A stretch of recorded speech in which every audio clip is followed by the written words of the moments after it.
Bonjour à tous, bienvenue sur ce webinaire sur la mise en œuvre du plan de financement de la biodiversité. Donc, comme vous avez pu voir à travers tout ce cours en ligne, ceci est la dernière étape. Une fois que l'on a finalisé les différentes analyses et les évaluations, on a pu développer et finaliser un plan de financement de la biodiversité. Et à présent, ce plan de financement de la biodiversité doit être mis en place. Donc aujourd'hui, nous allons avoir l'exemple des Seychelles. Alors tout d'abord, nous allons avoir une présentation de Hervé Barois, donc conseiller technique pour la région africaine de Biofin et le Kyrgyzstan. Et ensuite, nous aurons Angélique Pouponneau, qui est directrice générale du Fonds fiduciaire pour l'adaptation au changement climatique et la conservation aux Seychelles. Angélique Pouponneau a une formation d'avocate tout d'abord. Elle a travaillé dans plusieurs pays et en particulier des îles sur la conservation du milieu marin, la pêcherie et la gestion durable de ces milieux. Et est aujourd'hui donc directrice générale du CECAT, le Fonds fiduciaire d'adaptation au changement climatique et la conservation aux Seychelles.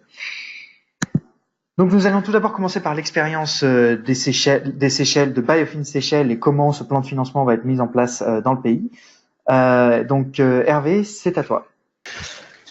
Merci Marco pour cette introduction. Bonjour, bon après-midi et bonsoir, tout dépend de l'endroit de moi où vous vous trouvez. Je vous souhaite la bienvenue à ce dernier webinaire du MOOC Biofin. Et aujourd'hui, nous allons parler de la mise en œuvre du plan de financement de la biodiversité. Et je vais vous présenter un peu l'exemple des Seychelles. Seychelles a démarré le processus de Biofin en 2014 et l'aboutissement de ce processus et des étapes préliminaires d'analyse se sont clôturés en 2019 avec l'approbation du plan de financement de la biodiversité par le Conseil des ministres en avril 2019. Donc c'est tout récent. Ce plan de financement de la biodiversité comprend toute une série de solutions de financement. Et aujourd'hui, je vais me concentrer sur la présentation uniquement de quelques solutions de financement qui ont été approuvées par le Conseil des ministres et de développer le processus d'opérationnalisation et de mise en œuvre de ces solutions de financement. Donc, en rappel, 3 solutions de financement ont été approuvées et elles sont liées directement à une loi des Seychelles qui est liée aux impôts sur les sociétés. Donc ici à l'écran, vous voyez un peu la présentation de ces 3 solutions. 1, déduction de 200% du montant des dépenses effectuées pour obtenir la certification Seychelles Sustainable Tourism Label des revenus imposables des hôtels à compter du 1er janvier 2020. La deuxième solution qui a été adoptée par le Conseil des ministres, c'est la déduction de 200% du montant du salaire de base du personnel dédié à la biodiversité employé des revenus imposables des hôtels. Solution 3, c'est déduction de 200% du montant des dépenses consacrées à la biodiversité des revenus imposables des hôtels à compter du 1er janvier 2020. Donc vous voyez, ces 3 solutions donc se concentrent sur le secteur du tourisme et correspond à une incitation positive fiscale afin de changer les pratiques des hôtels vers des pratiques durables, notamment en adoptant un label vert pour le tourisme durable, mais aussi en fournissant des incitations fiscales positives afin que les hôtels contribuent directement à la conservation de la biodiversité, non seulement en employant du personnel qui travaille sur des projets de biodiversité qui sont liés aux hôtels, mais aussi en investissant de l'argent sur la biodiversité. Donc, ces incitations fiscales positives font en sorte que l'environnement, la biodiversité et le business du secteur du tourisme. Mais à partir de cette approbation du Conseil des ministres, il faut opérationnaliser ces solutions. Alors, en consultation avec les parties prenantes du secteur du tourisme, du secteur de l'environnement, des finances, des ONG, nous avons développé, dans le cadre du projet Biofin, une feuille de route d'opérationnalisation de ces solutions de financement. Il ne s'agit pas de solutions, il s'agit d'avoir une approche intégrée et compréhensive. Effectivement, c'est pas parce qu'on fournit une incitation fiscale positive aux hôtels qu'elles vont l'adopter, puisque c'est volontaire. Il faut donc créer un environnement propice afin que les hôtels se sentent concernés par les pratiques durables du secteur du tourisme.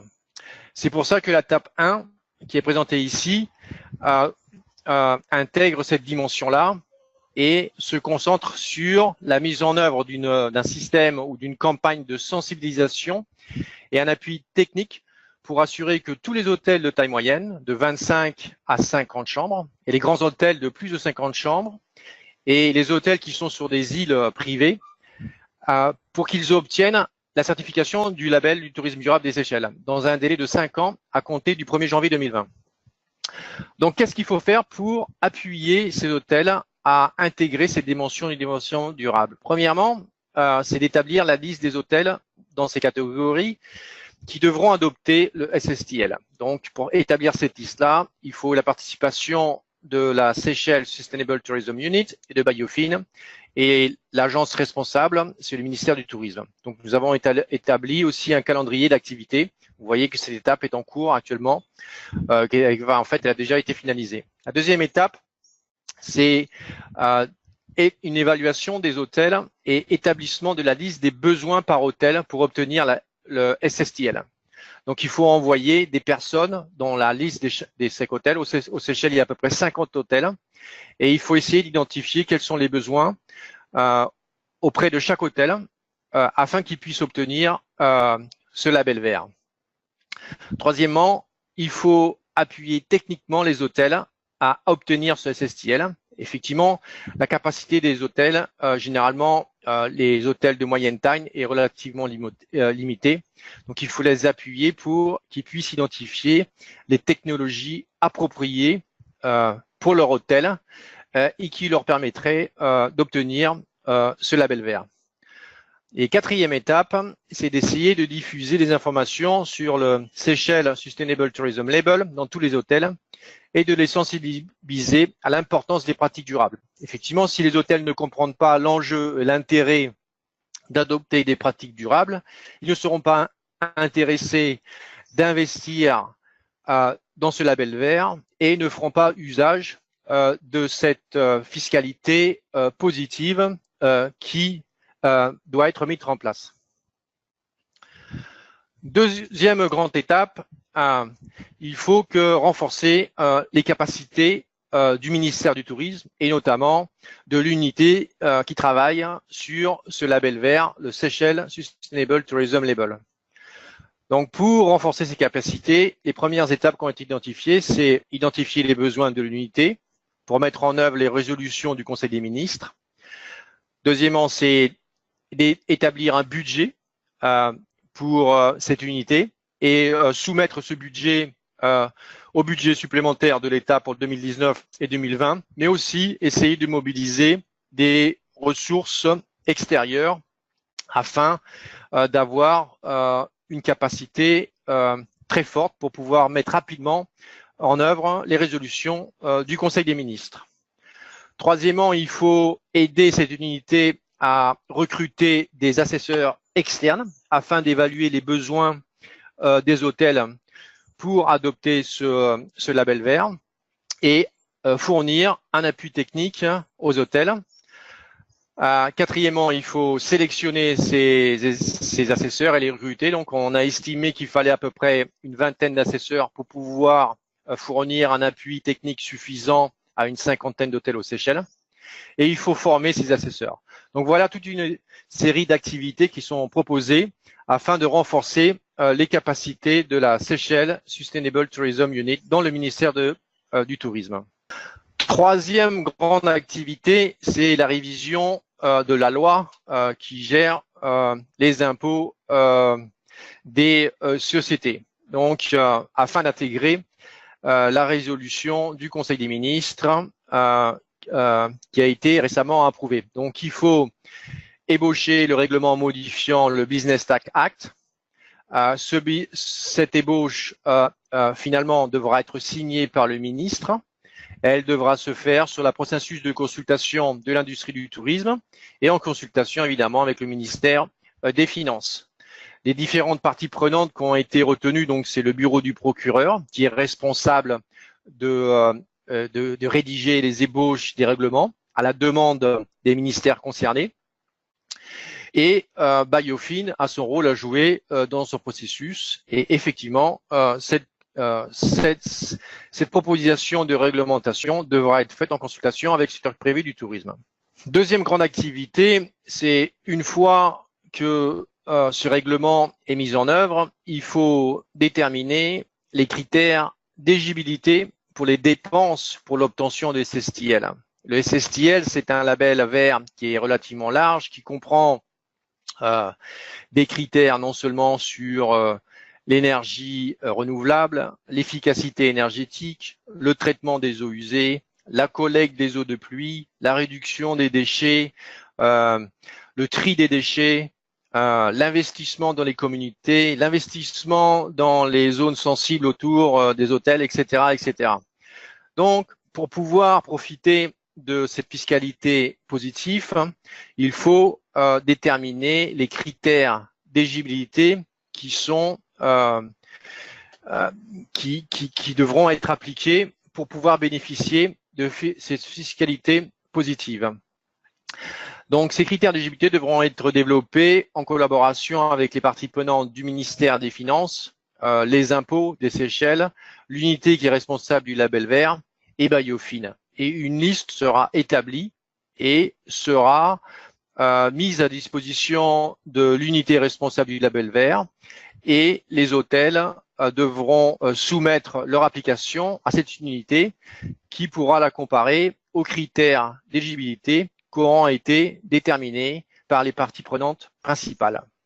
Troisième étape, il faut définir le processus que je viens d'élaborer très rapidement. Donc, comment le processus d'application se met en œuvre au niveau national, où les hôtels doivent faire leur demande pour pouvoir bénéficier de cette fiscalité positive, quels formulaires doivent-ils remplir, quel est le système mis en place pour faire le suivi et l'évaluation de cette subvention qui est mise en place par le gouvernement des Seychelles afin de la rectifier si elle répond pas aux objectifs qui ont été fixés par l'État. Donc, il y a tout ce processus à mettre en place et donc c'est l'activité 3 qui est proposée dans cette étape. Cette activité devra être faite en collaboration évidemment avec le bureau responsable des impôts des Seychelles, le ministère des Finances, le Biofin et l'unité responsable du label vert ou du tourisme durable aux Seychelles. Quatrième étape, il faut informer les hôtels de toutes ces procédures qui sont en place afin de faciliter le processus et d'éviter des délais, surtout au moment des dépôts des demandes des hôtels et afin de faciliter ce processus dans son ensemble. Donc, pour cela, il faut produire des brochures, il faut faire des ateliers de travail de sensibilisation et d'information avec les hôtels. Il faut aussi travailler avec les télévisions locales afin de fournir la documentation nécessaire et de pouvoir sensibiliser l'ensemble des hôtels aux Seychelles. Nous avons à peu près aux Seychelles 600 hôtels qui sont enregistrés. Et dernière étape, il faut informer les comptables et les auditeurs qui sont responsables de soumettre les revenus imposables aux impôts afin qu'ils intègrent dans leur calcul cette nouvelle fiscalité qui est proposée par le ministère des Finances.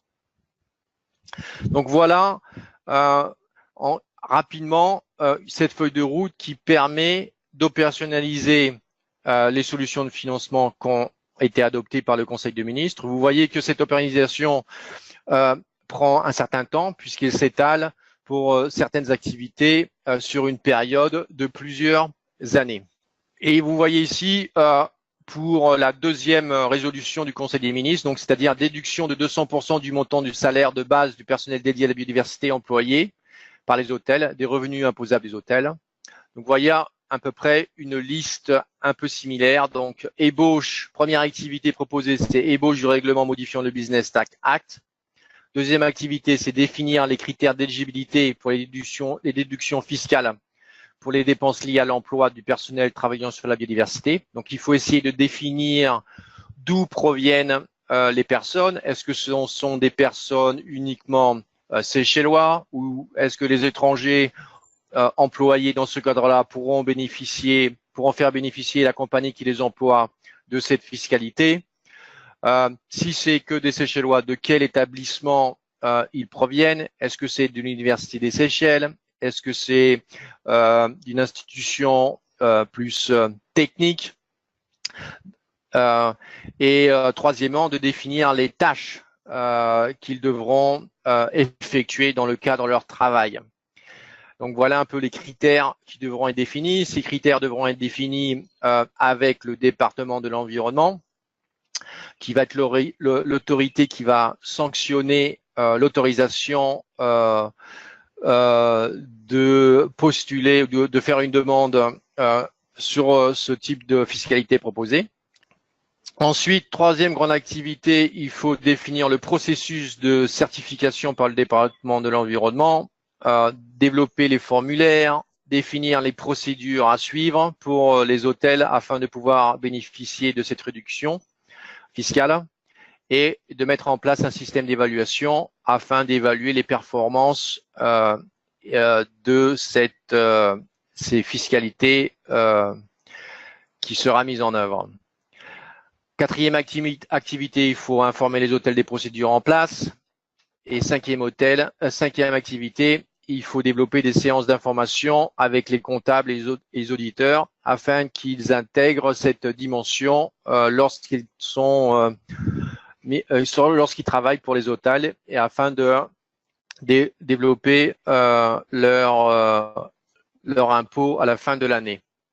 Pour les déductions de 200% du montant des dépenses consacrées à la biodiversité des revenus imposables des hôtels à compter du janvier 2001, c'est à peu près la même procédure. Donc, il faut modifier le Business Tax Act. Il faut définir les critères d'éligibilité avec le département de l'environnement en collaboration avec le ministère des Finances et les impôts. Il faut définir le processus de certification par le département de l'environnement. Il faut informer les hôtels des procédures mises en place et aussi il faut informer les comptables et les auditeurs sur cette nouvelle fiscalité qui est proposée pour les hôtels. Une autre grande catégorie de solutions de financement qui ont été approuvées par le Conseil des ministres aux Seychelles, ce sont les solutions de financement qui sont liées à la biosécurité. Deux grands types de solutions ont été proposés. C'est changer les comportements en appliquant et en harmonisant les amendes et les pénalités avec les autres lois sur l'environnement. Deuxième grande solution, c'est augmenter les revenus durables pour la biosécurité en améliorant le système de redevance de la biosécurité. Nous avons également, avec les parties prenantes, développé une feuille de route d'opérationnalisation des solutions qui ont été retenues par le Conseil des ministres. La première activité proposée, c'est d'analyser les barrières à la mise en œuvre des amendes et des pénalités et de redevances des services de la biosécurité existantes. Il y avait effectivement des redevances qui existaient dans la loi, mais qui n'avaient jamais été appliquées par l'agence responsable de la biosécurité aux Seychelles. Et donc, il fallait comprendre pourquoi ces redevances n'avaient pas été mises en œuvre. Donc, nous avons fait cette étude. Biofin a fait cette étude et elle a été finalisée et des recommandations ont été produites. Deuxième grande étape, il a fallu déterminer les coûts directs et indirects des services qui sont fournis par l'Agence responsable de la biosécurité aux Seychelles. Donc 70 services sont fournis afin d'établir des redevances qui permettraient de recouvrir ces coûts qui sont jusqu'à aujourd'hui presque à 100% financés grâce par l'État. Troisième grande activité, il faut comparer et aligner les 46 pénalités et amendes qui existent dans la loi de la biosécurité avec les autres législations sur l'environnement afin qu'elles soient à peu près au même niveau. Cette étude a également été finalisée et a été effectuée dans le cadre de Biofin. Les étapes qui restent à faire maintenant pour opérationnaliser ces solutions de financement pour la biosécurité sont l'ébauche du règlement relatif aux amendes, pénalités et redevances qu'il faut modifier, qui doivent être intégrés dans la loi sur la Animal and Plant Biosecurity Act. C'est un règlement, donc il n'a pas besoin d'aller à l'Assemblée nationale, il doit être signé uniquement par le ministère de l'Agriculture et des Pêches. Donc ce processus est en cours en collaboration avec le bureau du procureur, l'agence responsable pour la biosécurité, le ministère des Finances, le ministère responsable de la loi, le ministère de l'Agriculture et des Pêches et le ministère de l'Environnement. Nous pensons que ce règlement sera approuvé avant la fin de l'année 2019. Cinquième étape, il faut définir les procédures, les formulaires et le système de collecte et le suivi de suivi et l'évaluation de ce système. Donc les procédures sont en place puisqu'il y avait déjà un système qui avait été mis en place notamment à l'aéroport et au port. Les formulaires doivent être changés, ils sont en cours de préparation et le système de collecte existait déjà et c'est juste une question d'informer les autorités concernées des nouveaux tarifs qui devront être mis en place et des nouveaux services qui seront fournis par l'agence responsable de la biosécurité. Donc ces autorités responsables sont les autorités du port, le ministère des Finances, les autorités de l'aviation civile et le ministère de l'Agriculture. Il faut effectivement aussi informer les importateurs des nouvelles procédures.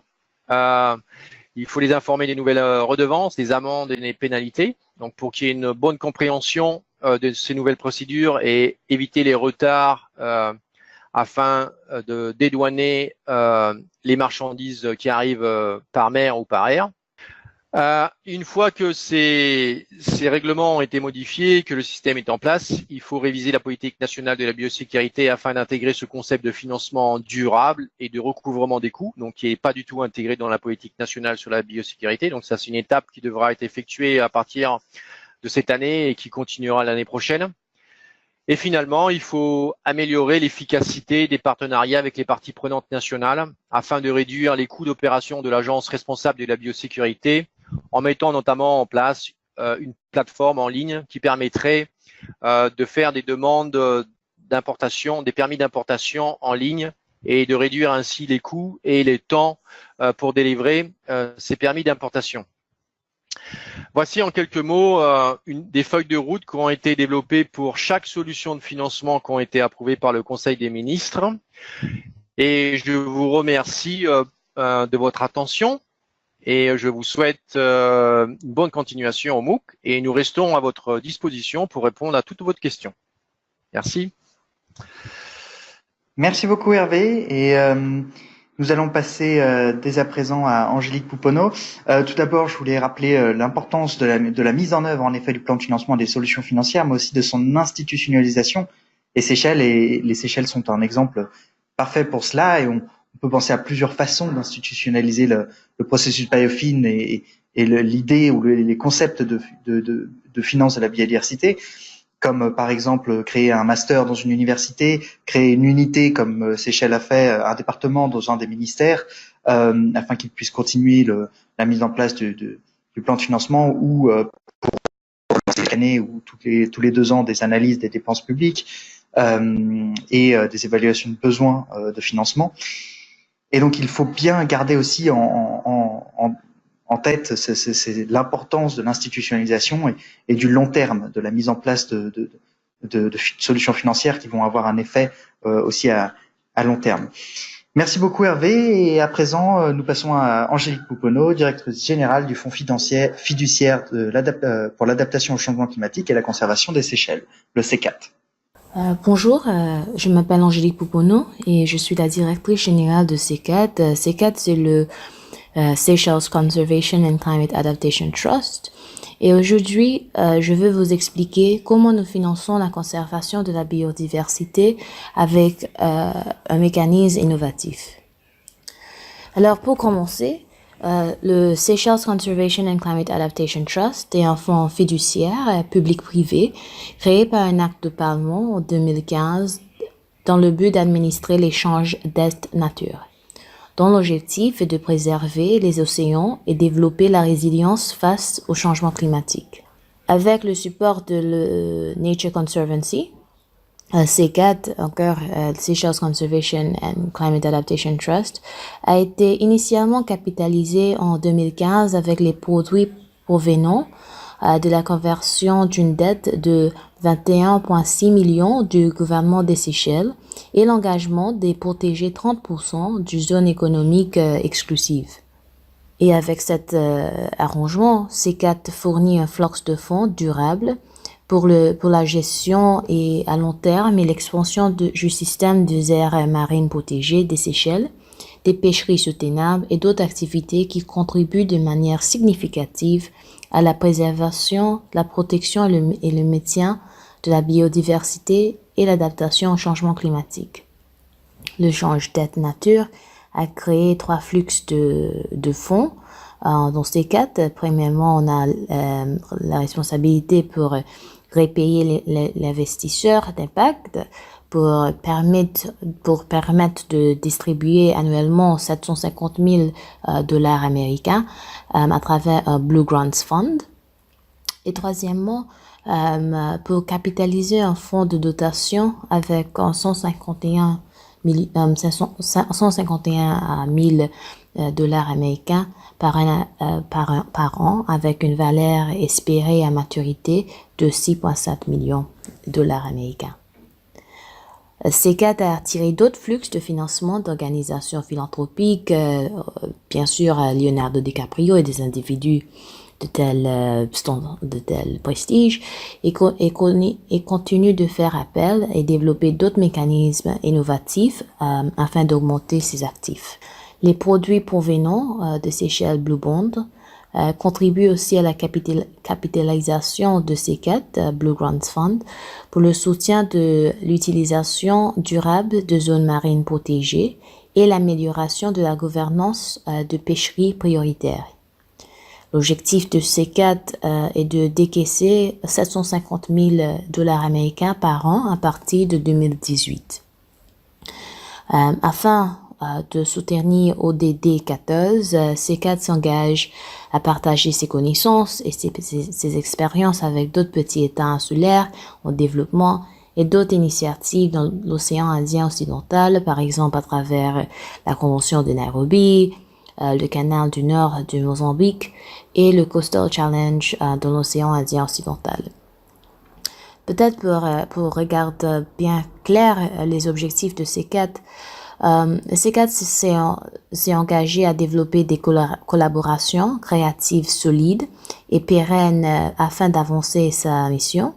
Ces partenariats vont nous permettre d'atteindre nos objectifs pour, premièrement, soutenir les nouvelles et existantes régions côtières protégées et zones marines à utilisation durable, d'habiliter les secteurs de pêche en reposant sur des solides fondements scientifiques et en savoir-faire afin d'améliorer la gouvernance, la soutenabilité, la valeur et les options du marché, de promouvoir la réhabilitation d'habitats marins et côtiers et les écosystèmes qui ont été dégradés par les impacts locaux et globaux, de développer des plans pour diminuer les risques des désastres et améliorer la résilience sociale afin d'atténuer les effets du changement climatique. et finalement d'expérimenter et de favoriser des modèles de gestion afin d'assurer le développement durable de l'économie blé des Seychelles. Alors, pour terminer, je pense que c'est bien de comprendre les exemples des projets actuellement en cours et financés en lien avec la biodiversité marine. Pour commencer, l'évaluation de l'efficacité du parc marin national de Quirieuse dans la protection des premières étapes critiques de la vie de Sicklefin Lemon Sharks. Ça, c'est dirigé par ONG Global Vision International aux Seychelles avec beaucoup de partenaires. Deuxièmement, la première utilisation de télémétrie par satellite sur des oiseaux de mer petits et abondants, juvéniles sous-titane, afin de définir des zones marines protégées potentielles grâce à l'identification des zones d'alimentation utilisées lors de la quête d'indépendance de leurs parents, corps dirigé par un individu et beaucoup de partenaires. Troisièmement, abondance, sélection d'habitat et les mouvements en mer de Red-Footed Booby, Sula, en tant qu'outil d'information pour la préservation dans le cadre de Seychelles Marine Spatial Plan, et ça c'est dirigé par un ONG, Island Conservation Society. Et pour terminer, comme exemple, c'est l'évaluation du référentiel de la biodiversité marine autour de l'île de Frégate. C'est l'île granitique la plus à l'est parmi les îles proches des Seychelles et aussi dirigée par ONG Green Island Foundation et avec beaucoup de partenaires locaux et globaux. Mais cette année, les applications reçues étaient en excédent par rapport au financement disponible pour la préservation de la biodiversité marine. Il existe un déficit de financement important que des sources de financement innovatrices pourraient réduire, mais cela demande un investissement continu, en particulier du secteur privé, comme par exemple l'introduction des prélèvements environnementaux, des usagers et des bénéficiaires afin de permettre un réinvestissement durable. Alors, je termine là et j'espère que vous avez appris quelque chose de nouveau.